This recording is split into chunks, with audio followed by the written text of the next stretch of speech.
Dr. Khalid Abdul Muhammad was a polarizing and influential figure in late 20th century African-American political and cultural history. Born Harold Moore Jr. on January 12, 1948, in Houston, Texas, he would become known for his fiery rhetoric, uncompromising stance on black liberation, and leadership roles within both the Nation of Islam and the New Black Panther Party. His legacy is complex. To some, he was a fearless truth-teller who spoke unapologetically about the plight of black people in America. To others, his confrontational style and controversial statements made him a divisive and inflammatory figure. Khalid Muhammad was introduced to the teachings of the Nation of Islam during his college years. While attending Dillard University in New Orleans, he came into contact with Hanoi and eventually joined the organization under the mentorship of Louis, the movement's then rising star and eventual leader. Upon joining, he adopted the name Khalid Abdul Muhammad and rapidly rose through the ranks, ultimately becoming one of Farrakhan's top lieutenants. A powerful orator, Muhammad became known for his passionate and often incendiary speeches that blended theology, political activism, and black nationalist ideology. His tenure in Hanoi reached a peak in the early 1990s when he served as the national spokesman for Minister Louis Farrakhan and the nation itself. However, his most infamous moment came in 1993 during a speech at Kean College in New Jersey, where his remarks about Jews' rights and other groups sparked national outrage. The speech was widely condemned as hate speech, leading to his public censure by Farrakhan and expulsion from the Nation of Islam in 1994. This incident marked a turning point in Muhammad's life, as it solidified both his notoriety and his commitment to more radical political activism.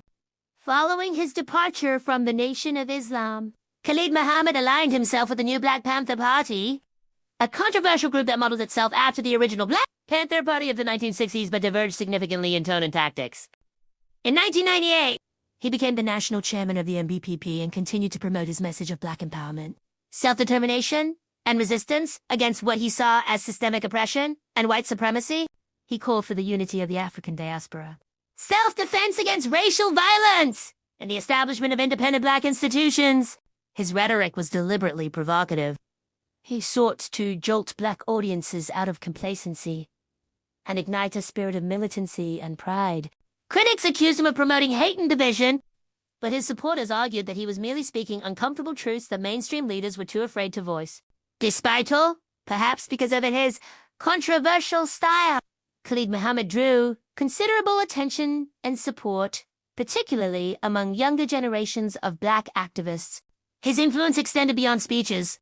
He helped organize marches and rallies, including the Million Youth March in 1998, which was conceived as a follow-up to the historic Million Man March of 1995. The event was marked by tensions with New York City authorities and confrontations with the police, further cementing Muhammad's reputation as a radical firebrand. Dr. Khalid Muhammad's intellectual framework was heavily influenced by black nationalism and revolutionary politics. He drew on a lineage of thought that included Marcus Garvey, Malcolm X, and Kwame Ture, emphasizing the importance of cultural identity, economic independence, and political sovereignty for black people. In this sense, Muhammad saw himself as a continuation of a long struggle for liberation and self-determination. Khalid Muhammad passed away on February 17, 2001, at the age of 53, after suffering a brain aneurysm. His death marked the end of a career that had burned brightly and controversially for decades. While mainstream media largely characterized him as a figure of hate, many in the black activist community mourned the loss of a passionate and uncompromising voice. His speeches, writings, and interviews continue to circulate online, where they resonate with new generations seeking clarity, courage, and revolutionary insight in the face of ongoing racial injustice. Ultimately, Dr. Khalid Abdul Muhammad remains a deeply polarizing but undeniably impactful figure. His life invites reflection on the boundaries of political speech, the ethics of radicalism, and the enduring quest for racial justice in America. Whether seen as a prophet or a provocateur, his words continue to challenge, inspire, and unsettle, ensuring that his legacy will not be forgotten.